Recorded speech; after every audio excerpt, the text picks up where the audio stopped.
दरेकर साहेब, एक महाराष्ट्र सैनिक म्हणून तुमचं आव्हान अविनाश अभ्यंकर स्वीकारतोय। राज साहेबांनी केले उपकार तुम्ही विसरलात आणि ह्याचे परिणाम तुम्हाला दहिसर मध्ये हे भोगावे लागतील म्हणजे लागतील।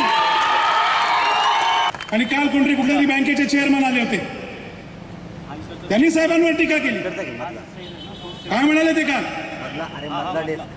ते म्हणाले 1,20,000 विहिरी दाखवा, एक तुमचा सैनिक बरोबर द्या, हे त्यांनी आवाहन केलं होतं। दरेकर साहेब, एक महाराष्ट्र सैनिक म्हणून तुमचं आव्हान अविनाश अभ्यंकर स्वीकारतोय। जिल्हा तुमचा, तालुका तुमचा, गाव तुमचं, आम्हाला दाखवा कुठल्या गावात किती विहिरी झालेल्या आहेत। कुठं बोलता तुम्ही आणि टीका कोणावर करताय? राजसाहेबांवर, ज्याने तुम्हाला गल्लीत विधानसभेत पाठवलं। काय लावणी होती तुमची? त्यांनी तुम्हाला किती वेळा वाचवण्याचा विचार करा, त्यांना बोलता तुम्ही।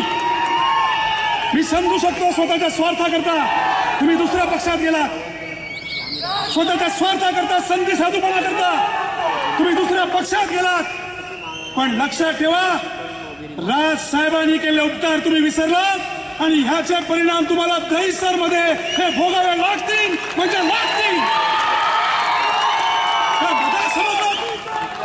काय चेष्टा वाटली राजसाहेब म्हणजे तुम्हाला? हा, कोण नसताना पक्षाचं सरचिटणीस केलं।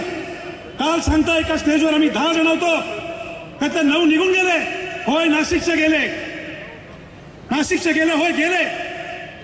जे राजसाहेबांनी नाशिकमध्ये घडवलं होतं, ज्यांना आपल्या ताटातलं खायला दिलं होतं, त्यांनी ताटात घाण केली, लक्षात ठेवा। घरच्यांनी घरमेतीपणा केला, ह्याला लाजा नाही वाटत? ज्या राजसाहेबांच्या जीवावर मोठे झालात, आज तुम्हाला दुसरा पक्ष का बोलवतोय? तुमचं कर्तृत्व म्हणून नाही, तर राजसाहेबांनी तुम्हाला घडवलंय म्हणून ते तुम्हाला चादरी आणि पांघरून घालतायत।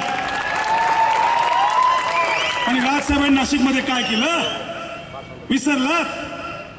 सांगू इकडे थोडक्यात।